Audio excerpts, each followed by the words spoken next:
Hello everyone, Dave here. Today I have Quacks of Quedlinburg that I brought to the table. This is designed by Wolfgang Warsch and published by North Star Games. And here I have the game set up. I'm going to give you a brief overview of how the game is played, maybe show you a round or two based upon one player's perspective of how things are going. But let's take a look at all of the different things that you get in here. So first of all, we have our scoring board over here, and it also keeps track of our rounds, so you can see that the game is going to be played over 9 rounds, and we have a track where we'll keep score. There's also a spot where once we score more than 50 points we can flip this over, and then also what happens at the end of the round, there is an evaluation phase that it's going to go on. Each player is going to get their own player board, which is essentially this big giant cauldron. It's two-sided, so we can either play on the basic side, and down at the bottom is going to show us what all starts in the bag, and then what the magic number here is. We don't want to go over this. This is a pressure luck game. And then a couple of other things, what happens if there's an explosion. And then the second side that we can use is a little bit more advanced, where we can choose to move along in these test tubes to unlock different bonuses. Either we're going to get rubies or victory points or ingredient chips as we are going along the bottom. So we have that. There's going to be some player pieces. We have a little elixir that we can use that will allow us to put a chip back in the bag. We'll just go ahead and place that on the board there. We have this little rat token. I'll talk about him later. We'll go ahead and place him on the small spot on the board there. Then there are a number of different ingredients that we have for the game. And some of the chips have different values, like you can see here. Some of them are just the same. And then what we have is one of these is going to be determined upon the number of players. So either a 2-player game, or if we're playing a 3 or 4-player game, it's going to give you certain effects for this particular chip. And then there are other ones that are going to be, there's 4 different ones for each of these. For example, here on the toadstools, we look on this one side, it's a little bit different. This has 1 bookmark. This has 2 bookmarks, and then there's another board that has 3 and 4. And so what you do is you choose a set, and you're going to use all of those on the bookmark. So I'm using set 2 for this particular game. There are 2 ingredients that are locked at the beginning of the game. So the yellow chips and the purple chips. And I just threw some markers on there to show that they're locked, and then as we progress through the game, they will unlock. So as we get ready to start the game, we have all of our starting chips are in the bag, and we're going to take our droplet and we're going to place it at the 0 on the board. Now let's take a look at the scoring board and how this is going to work. And as you notice, there's a spiral pattern. We start from the center and we work our way out. And there are going to be some different numbers on here. So the first one at the top, you're going to see these that they keep incrementing. This is the amount of essentially money that we will be able to earn to buy new ingredients, and then the little number that's on the piece of parchment is going to be victory points that we're going to earn. And then also you see these little spots where there are rubies, where we can earn rubies as we go along. So what we're going to be doing is drawing chips from our bag and adding them to our pot in order to make our different potions. And as we're going along, we are going to have to try not to have our pot explode, and the way that we're going to avoid explosion is by not exceeding the total value of 7. The sum of all of these particular chips down here, these are called cherry bombs, and they have different numbers on there. And the ones that are in the bag, we have 4 value number 1s, 2 value number 2s, and 1 value 3 that are in the bag to start off with. So we have to be careful as we're drawing them, because at the end of the round, we're going to be able to get victory points and money if we are successful. If we explode, we have to choose one or the other. So, and you're going to see how that happens. So, as we get ready to play the game, each player has their stuff in their bag, and we will start off with an event. And each round, we're going to have an event, and we just flip it over. And if it is a purple card, it is going to be something that's going to happen at a specific time. So right now this is take 4 victory points or remove 1 white 1 chip from your bag, which means take out a value 1 cherry bomb. Well, You know what? The less that we have in the bag, the better off we are, because we don't want to explode. And so let's find a value 1, and we will take that out of the bag, and we'll just put off the side. That's out of the game thanks to this particular event. So what's going to happen now is simultaneously all players are going to start drawing chips from their bag and placing them over onto their pot. So we'll go ahead and get started.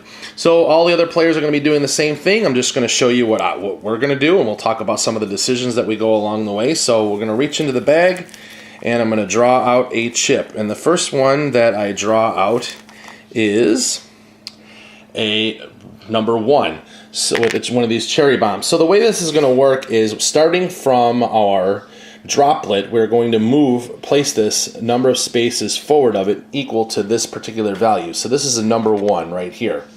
Now I have to make a decision. Do I want to keep going, or do I want to stop? Well, we still have 6 more to go, and right now we don't even have a victory point. We're just getting started. So of course we want to keep going at this point.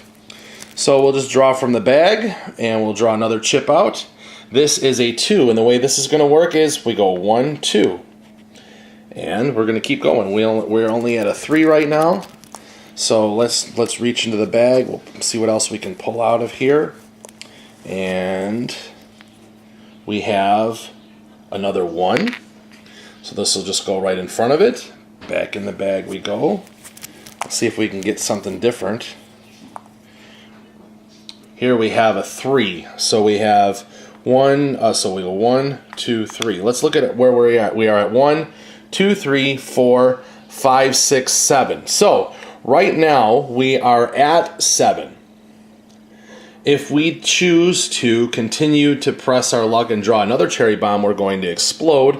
Otherwise, we can stop. And I think that right now, this is a good chance to stop. And so what's going to happen is other players are going to continue to draw until everybody decides to stop, or their pots explode when they go over 7. And I'll talk about explosions in just a second.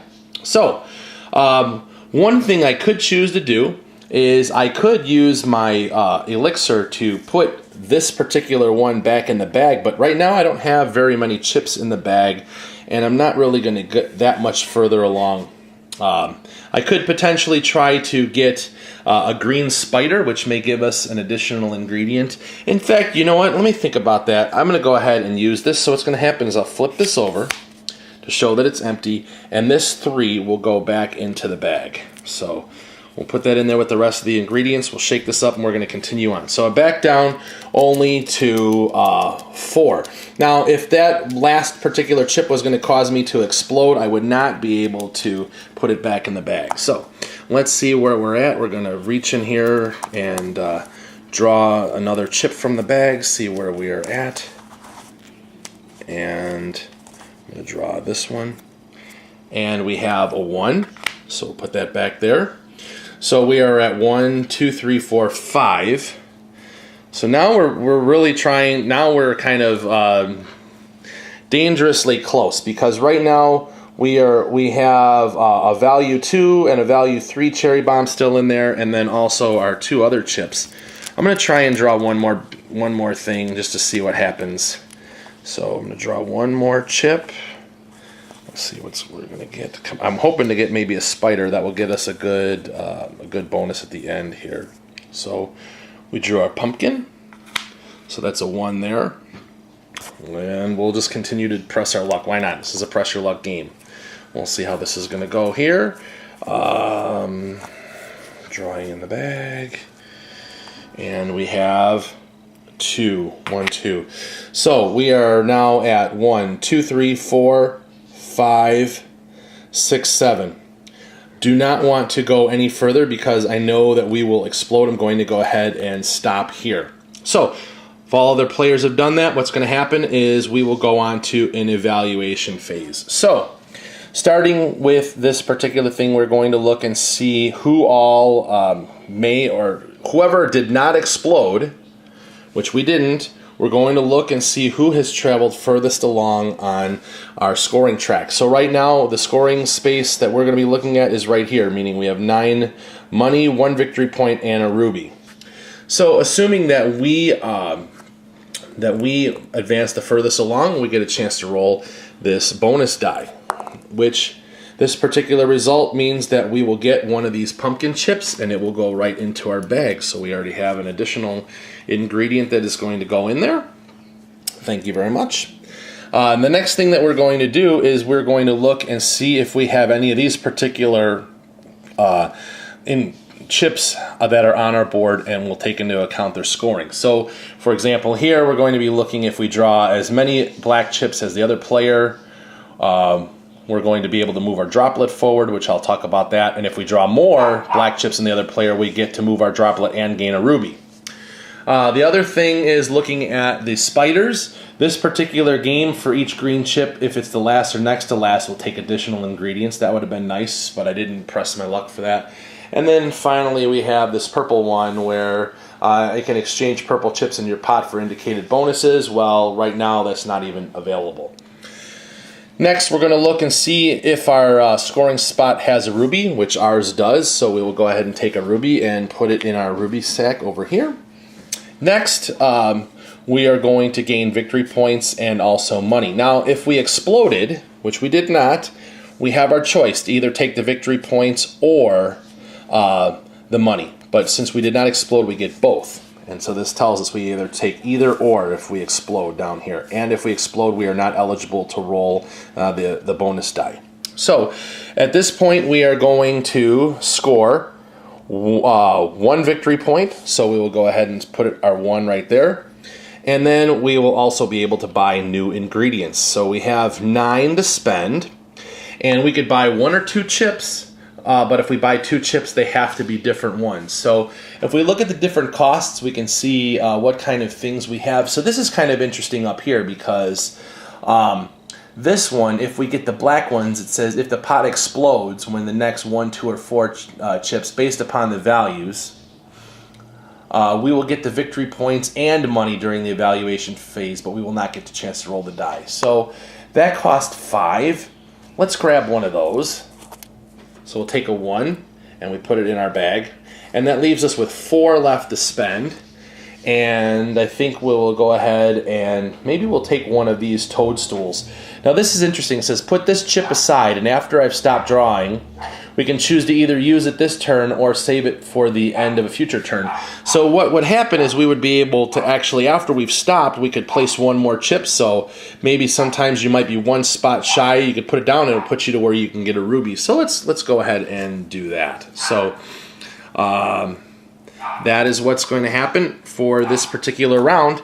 Now, what's going to happen is after that, we have the opportunity to spend 2 rubies to either move our droplet forward 1 space, which if we did that means this is where, if we move our droplet forward, this means starting from here is where we're going to start our scoring. So the further along our droplet is, the richer and better that our potion is going to be. So we could do that, or the other thing that we could do is spend 2 rubies to refill our flask, which right now is empty, and we only have 1 ruby, so that's not going to help us.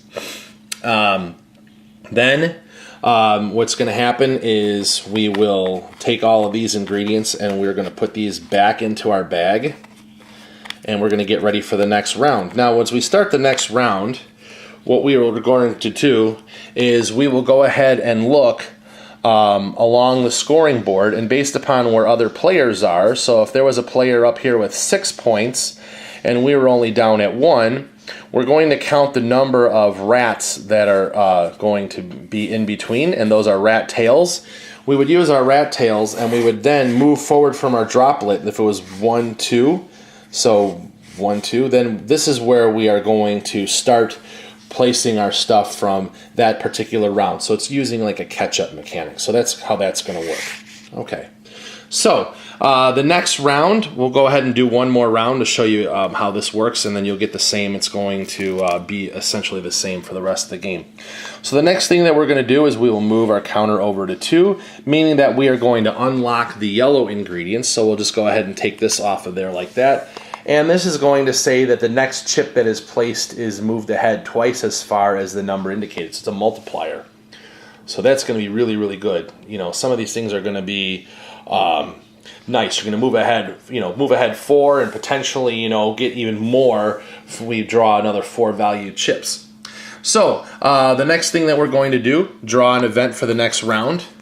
And this is going to say, in this round, you may put the first white chip you draw back into the bag. So that is going to be in effect for this whole round, okay? So we've got our ingredients back in the bag. Let's go ahead and play one more round. We'll see how this is going to go. Hopefully we can do better and get more chips and see how things go.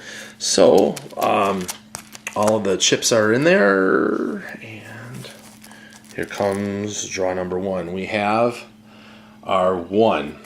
So we'll go ahead and place that right there. And we're going to continue to draw. Let's see what else we have in the bag. We have a 2, so 1, 2. Put that one back in there and mix it all up. I accidentally pulled out 2 by mistake. So go ahead and pull this one here. This is a 1. So right now we are at 3 on our cherry bombs. We'll go back and we'll draw some more from the bag.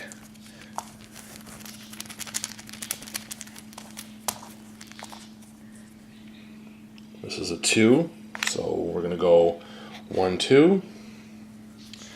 And so we are currently at 5 on our press your luck thing. So I tend to like to really push the envelope with this one,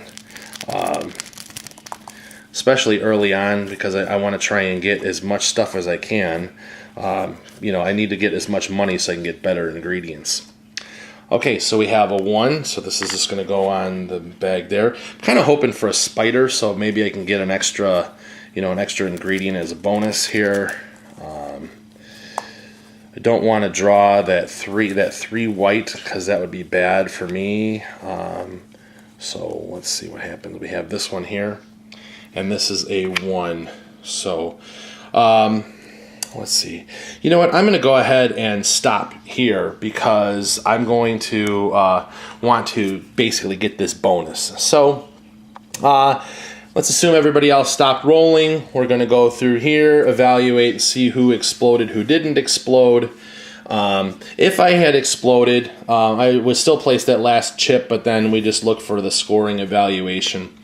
So we'll look along here. Let's assume that I did not get this one, so I won't roll the die, but we will evaluate, and I do have a spider. So this is, let's see what it says. It says, for each green chip that is the last or next to last chip in your pot, take one of the indicated ingredients. Well, since it's a value 1 that was on the board, I get another pumpkin, so that's going to go ahead and go into our bag.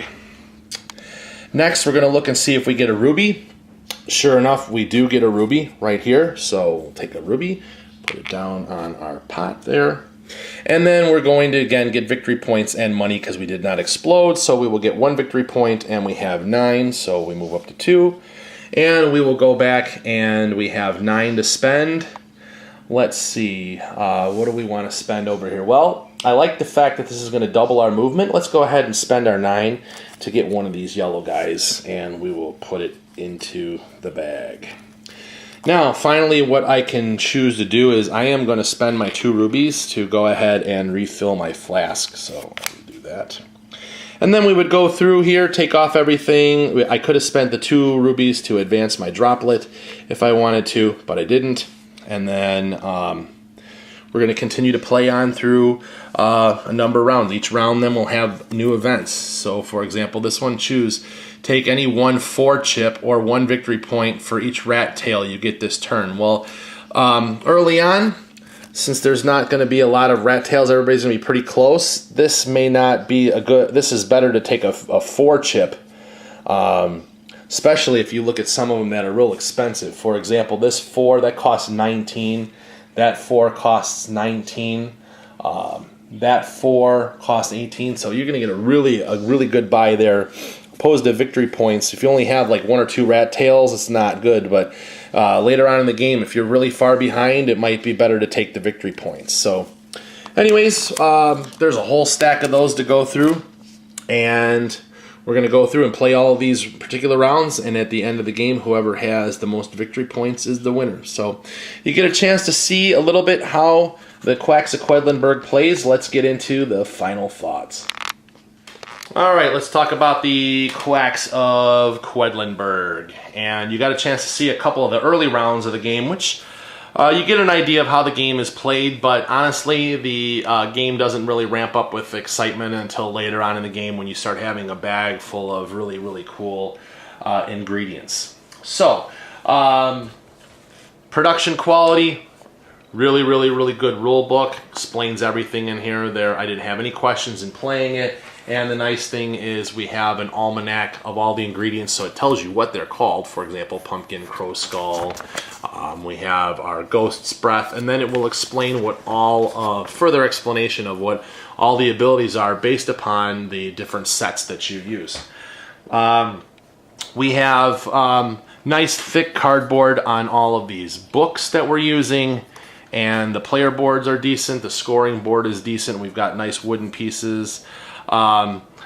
These bags can be an issue if you have dry skin, or you have, like, if you chew your fingernails and stuff, you're going to get caught up on there just based upon the material. It's like this satiny type stuff, so I have dry skin and I can feel it rubbing up against there. And also, it's going to be a little bit difficult. Some of these chips will like to congregate in the corner. And the other thing too, it's a little disappointing, but I understand it for production value, is that these tend to be a little bit difficult to pull out. They will all congregate in the corners, and so you're trying to pull them out and sorting through them.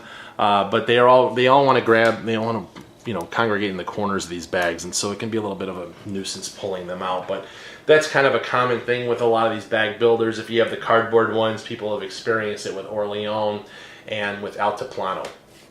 So, let's talk about the gameplay experience itself, and there's positives and negatives. There's probably more positives than there are negatives. So starting off with the positives, this is super easy to play. I mean, the rules are super easy. You saw the game. It's just a matter of, during the gameplay, of drawing chips from the bag, placing them out, using their abilities to try and get out as far as you can.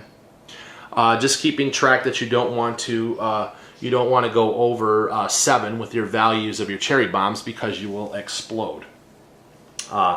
So that's very easy. You have these cool events that come out each round that it's going to give you an advantage or do something really cool. There are 24 of them, so you're going to see a lot of the, we only play 9 rounds in a game, so there's going to be a lot of variability with that based upon when they come out and what cards are actually going to come out. So that's going to alter gameplay each time that you play. And then also, with all of these different ingredients, you have 4 different sets to choose from. And so each of these ingredients, even though we have these toadstools, in one game they're going to be have one ability. In another game, if you use another bookmark, they're going to have another ability. So that's going to give the game some variability. Now, you do not mix and match between the sets, so you can't have like a 1 here and a 2 here and maybe a set 3 over there. You just choose one of the sets, you use all the bookmarks, you line them all up. And then there are some neat things that are in the game that are going to allow players to maintain stay relatively competitive throughout the game, and that is being able to use an ability to put one of your chips back in the bag, maybe prolong your turn as you're pressing your luck, and then also having a catch-up mechanic with the rat tails, being able to in later rounds, if you're farther behind, you'll be able to start further out and be able to gain more points. And so that's kind of seen on the scoring board. So, like right around here, let's say, for example, the leader is at 19 points and you're down here at 10 points. You're going to get 1, 2, 3, 4, 5 rat tails. That's 5 spaces you're going to move forward on. Also, during the gameplay itself, nice reference for how things are going to be evaluated, so it's going to keep you going through the game without getting confused. And then also with simultaneous play, everybody is going to be engaged at the same time. They're going to be doing all their own things. Now, one thing I failed to mention in the last round of the game, what's going to happen is everybody will reach in and they'll either going to pull out a chip or have an empty hand, and somebody's going to say something and everybody's going to open up their hands, and if you had drawn a chip, you're going to place it. If you have an empty hand, you're done. That means that you've passed for that particular round, and you could play the whole game if you want to that way, but it's just going to take longer. So very, very family-friendly game. So that's another positive. And now for me, the negative for this is that the game starts to feel the same after a while because you're doing the same thing over and over and over for 9 rounds. Essentially, you're pulling chips from a bag, placing them on the board. And to me, I don't find the theme very strong in this. I don't feel like I'm mixing up a potion. I just kind of feel like I'm drawing things from the bag, looking to see what the ability does, and moving forward. It's kind of like people who play Magic the Gathering. They could care less what the card artwork looks like. There's really not a theme. They're just looking at a mechanic. They're looking at what the cards do. You could put stick figures on there, and as long as the text is what they're after. And so that's kind of what I feel with this. Now, what are my thoughts on this game? Well, I appreciate North Star Games bringing this game over and publishing it in the United States. I don't find anything wrong with the game mechanically, and I somewhat enjoy the game, but not a lot. And the first thing that I do is I question, how is this game the Kennerspiel candidate, let alone the winner? Because in my opinion, this game is very, very light. And other games that have won the Kennerspiel, games like Istanbul, games like Village, games like, well, Seven Wonders is on the lighter side, games like Isle of Skye, there's more meat to them, and it's a little more complex. This is considered to be the connoisseur game or the expert game, and I just don't see that this this is very much a family game. In fact, I'm surprised this wasn't even put up for the Kenner, was up for the Spiel itself. But that's so, I kind of question that because I'm like, wow, this game is really, really light compared to other past Kennerspiel winners. And overall, you know, I've played this game a number of times now, and I've played on both sides of the board. On the second side of the board, I can choose, instead of choosing to move the something forward on here, I can move droplets forward on the board, and I just don't find the game to be that engaging. With this level of complexity, there's other games that I would rather play. And honestly, if I'm going to play a pressure luck game, my choice is going to be Ink and Gold. For a couple reasons. That one, the setup time is much faster on that one, and I also feel more thematic tie to that one than I do with this one. I feel like I'm actually making a decision. Okay, do I want to go into the temple? Do I want to do things? So I feel more of a thematic tie. So to me, if I'm going to play a pressure luck game, I'm going to play that. This one's very, very light. I have a library full of light games. So to me, I'm not engaged with it. People that I've played with it, played the game so far, have really kind of turned their nose up at it. So unfortunately for us, this is not going to be a keeper. But I know that there are a lot of people that are enjoying the game. And another thing that that I don't really like is the fact that this game just came out here in the United States, and there's already an expansion for it. So they're already jamming more content at you. They didn't even get a chance for this one to digest hardly, and they're already coming out with more. And this game already has a hefty price tag, and so you're going to be sinking more money into a game that, honestly, you know, I don't know how other people think it's going to hold up. I don't think the game has a lot of legs to go very far. So that's just my thoughts of the game. So unfortunately, it's not going to be staying here. But you know, if this is something that you enjoy, go ahead and check it out. I also encourage you to check out other reviewers' opinions. Don't take just my word for it. Do your research before you go ahead and buy these games. The games are expensive, and I'm just trying to do my part to give you my opinion and help you form your own opinion for purchasing your own games. So anyways, this is the Quacks of Quedlinburg. Overall on the BGG, I gave it a rating of a 6, so not strong enough to stay in my collection. Anyways, let me know what your thoughts are in the comments below. I'd love to hear what you have to say about this game. And Thank you for watching, and we will see you again soon. Thanks. Bye-bye.